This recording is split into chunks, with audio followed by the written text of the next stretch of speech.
Good morning, everyone. Good morning. Can I see some faces nearby here? I know that I am a kind of scaring personally or whatever, but given that I don't have a proper English accent and my voice sometimes is a little bit low, so please come closer, otherwise I'm going to move over there in the video. So, about this I think has been a very busy time for the art workshop, going over, being over for a few days over the New Year, the solar calendar New Year, and also we had yesterday a wonderful event by the new, I don't know how to call it, New Kingdom Singers. So I don't know.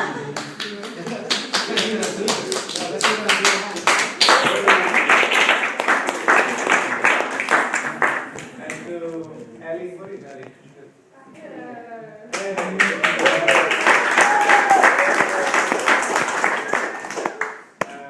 Eli and Vivian in the art workshop. I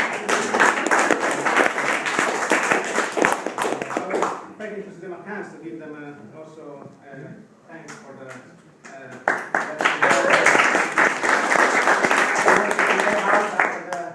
after the trouble happened in West Virginia. Almost happened. So anyway, thanks everybody. I guess everybody's kind of tired and a lot of things that have been happening, and perhaps you haven't had the time to do your New Year resolution yet, the New Year goals, but please take time to do so as soon as possible. And I think that you might all feel a little bit tired. So sometimes when we hear some misadventure from somebody else, then we might feel a little better, or we might try. So I'll tell you a little misadventure that happened yesterday afternoon. So basically, I had a very clear plan, which I'm trying to do as a resolution of New Year. I'm trying to have a clear plan what to do and, exactly laid out and everything.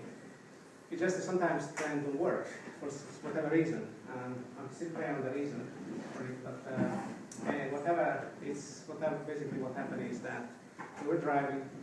We had to go to a certain place to pick up something, and then soon after that we had to drive another place to visit some families.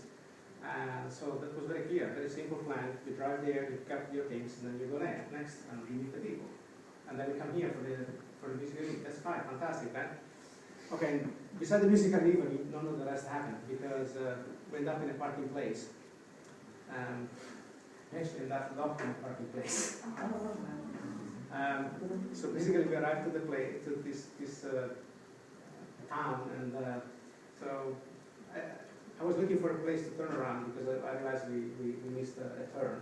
I was just looking for a place to turn around, or even just to park, because it was a walking away distance where we had to go. And Bray. So, okay, I didn't want to appear in the news the next day. I'll tell you why now. So basically, I was driving, so okay, the best way, turn around. I saw just on the right side, a gate wide open, very nice, empty spaces, there was just a car parked inside there. And I said, well, that's a good place. So I just drove in. I did not think about it. So I just drove in. So I move in the car, I maneuver to turn around and whatever. As I turn around, I see the gate closed. So basically, we were stuck inside because that's I realized later that is actually the private parking of the bank, which of course on Saturday is closed, and there's nobody around. So basically I tried to, well, what can we do? Like, you can fly the car. There is no door out unless we get over the fence or whatever. So basically we were stuck inside with no key, no numbers. We tried few numbers, but obviously they don't work. We weren't that lucky. So basically we were stuck inside there. And they were not so suddenly, as a miracle, like a miracle, suddenly people seemed to have disappeared. There was nobody around, just a few cars passing by very quick, so you couldn't really. So I walked to the building, at the back of the building, but realized later it was a bank. So which bank? I go up there. Which bank? I would not have been here for the musical evening. Which bank? AIB. Anyway, to make a long story short, I'll bring the picture this time again. Okay, so I walked around behind the building. Of course, it was a little courtyard, and there were all these huge CCTV cameras. There must be somebody there. There are a couple of bells and Security, yeah. beside the keypad. Also, there was a bell. So I was ringing the bell on the at the back of the building. Nothing happened. Of course, there was nobody around. And then I heard a car. Someone turning on a car, so I ran there. It was just I could see the small gate somewhere, and the guy said, "Hey!" And this guy looked at me and said, "What the heck are you doing there?" So, well, you know, we got in and we cannot go out. I said, "Yeah, but how did you get in?" Well, the door was, the gate was open. What? Anyway, it was kind of hard to explain, but for some reason. So I explained what happened, and this guy, I begged this guy, "Can you please drive down to the police station?" Because he didn't have the number. "Can you please drive to the police station and tell them to come over and give us a hand?" I mean, I wouldn't really like to wait until the Monday morning until the bank is open again to get out of the party. So basically, then anyway, time passed, nobody calls. Then, thanks God, I had my phone, which I could connect to internet. I had suddenly, thank God at least, I changed my phone, and that one I could connect to internet. I found the police station number. I called them up, and this guy was, I think this guy was saying, "This guy's drunk." This guy, I don't know what he's talking about. Well, I tried to explain where I was. I told you, we were just beside the town hall, and you know, everything. He just couldn't understand. I said, "Yeah, okay, we'll look around, we'll try to find out." As if to say, "Okay, you know, we don't believe you," something like that. So by the time, about 1 hour and something like, or more than 1 hour passed by, and we were still stuck inside. And you know, we were trying. The police. I called again the police station, and I explained again what happened. And he said, this guy said, "Well, you know, look if there's a telephone number." I said, "Where do I look for a telephone number? There's nothing here." I said, "Well, there must be something on the front. I said, "How the heck I'm going to the front if I can get out of here?"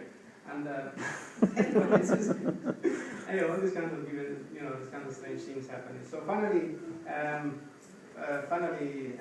Masami was there, and the car passed by. And I don't know how she stopped or whatever. Anyway, this guy probably saw a rental woman behind the gates of this car park, and he must have thought, "What's going on?" So kindly, this guy stopped the car and came and we explained what happened. Of course, he couldn't believe what was happening. I said, "Anyway, it's okay. I'll stay, hang around and try to help you out and see what happens." So he tried to call the guard and everything and everything else. Anyway, so we tried everything. Then the guard talked to this guy. Said, "Well, why don't you take your car?" He had a Mercedes, 2010 or something. "Why don't you take your car and just push the gate?" I said, "What? Put the gate open? You're crazy." This is like you're gonna be arrested for destroying the gate and violation of property, whatever. Attempted bank robbery. Bank robbery. So anyway, then at the end, finally, the police came. There were two guys, and they're trying to find out where was the number of the security and whatever. So after about 10 or 15 minutes were there, so we finally end up. We suddenly saw a couple, and this couple was the same couple who was standing there before at the gate when we arrived. I saw the couple, but I didn't think about anything like. Basically, they just been to a wedding. It was just happening on the other side of the road.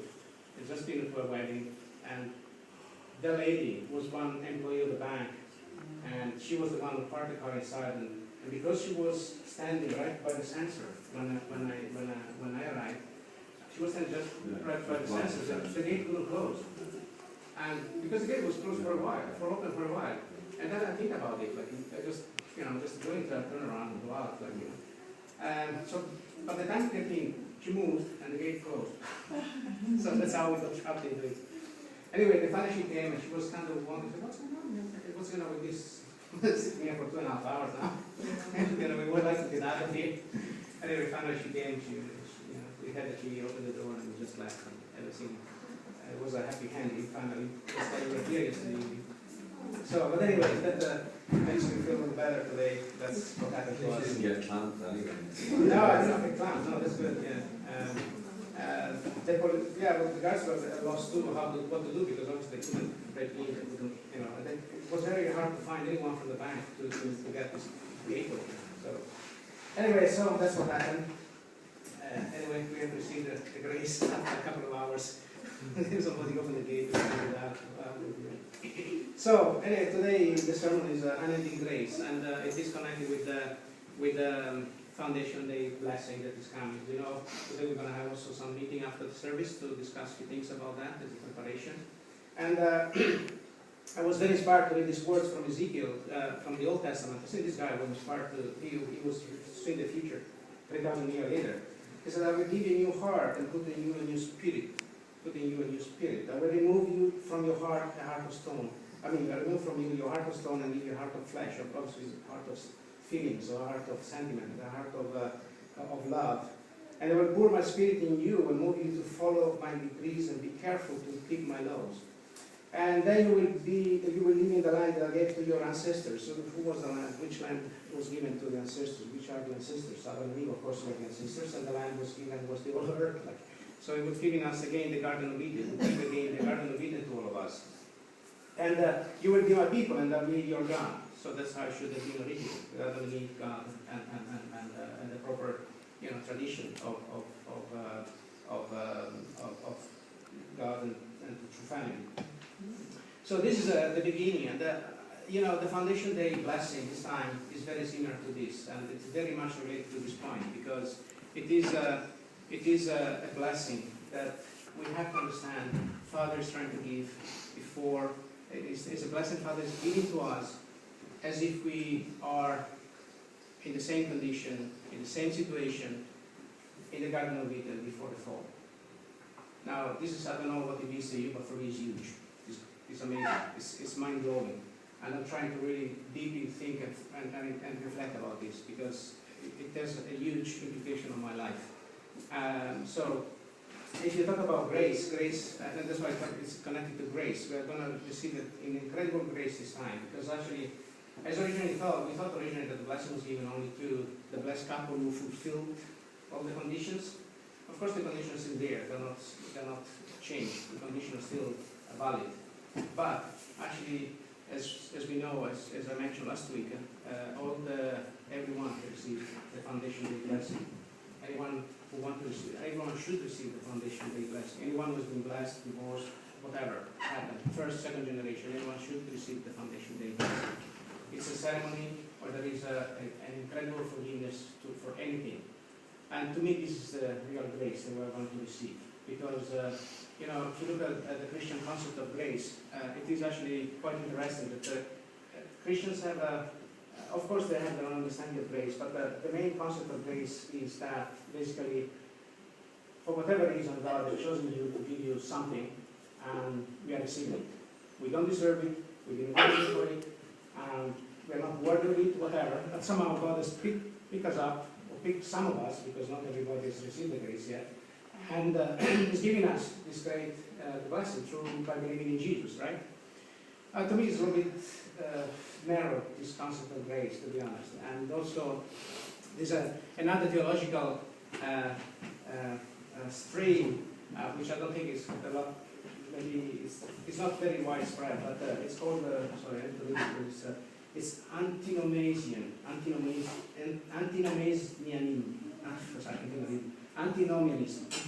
Okay, that's the name of this part. Which basically say, okay, God has picked you up, He's chosen you, you can be forgiven, you can be saved, and who cares what you do? You don't need to live a holy life, which in some ways sounds quite good. I don't have to do anything really. I just live my life whatever the way I like it, and then anyway, I'm going to be saved because God has given me the favor of the grace. Fantastic, I like that. About all indemnity. But of course we know it doesn't work like that, so somehow the concept of grace, I don't pray like what is. I feel that this Foundation Day is an incredible grace. It's an incredible gift that we receive from God. But what does it actually mean? I mean, for me, the grace that we actually receive is that God has not given up on us. I think this is the grace, the best grace that God has given us. That God hasn't given up on us. And the other thing is that God, as soon as the original plan failed, God immediately started the second plan to bring us back to the original plan. That's for me is the grace. That God, not out of favoritism, not because you just want the, oh, you know, I have a couple of kids, okay, I like this kid, I want to give them the grace, I want to give them the salvation, but actually that everyone can receive the blessing, everyone can actually go back to the path of restoration, and this is out of the heart of love as a parent that God has, and that's the only way that I can feel the grace that God is giving us. I don't think it's just a gift because we deserve it or whatever. No, it's nothing about deserve, not deserve, worth and being unworthy, whatever. It's just simply because God loves us. Because of God, we are His children. And that's the only way that we can actually be connected to the grace. And, you know, and it's the only way that we can actually receive something from God when we actually open the heart to that. So, and the other thing is that God has, throughout the history of restoration, the grace that we have is that God actually went down to the lowest place, from the top, He went to the lowest place, as servant to servant, and start to serve mankind, start to pave the way for mankind to be restored. So these are two great things. I prayed, I was saying, what is this grace all about and everything? And that's what I felt. I felt the two things. God became the servant to servant. From independence, He became the servant to servant, went down to the bottom, and He's trying to raise us up. He had to go below us, to push us up. He had to go below us to make us aware of who we are and what we are, what is the course of our life. And the second is that God has changed immediately the plan. He hasn't been there sitting down like, sometimes we make a plan and we think, okay, no, maybe I should do like this, maybe I should do like that. No, God is very clear mind, because God is God of love. And this God of love, He just wants to get us back, get us His children back. There's no other way. And so immediately start this course of restoration. So it's the only way I can feel. This is the grace that I feel from God. This is the grace that I feel that true parents have brought us the heart of God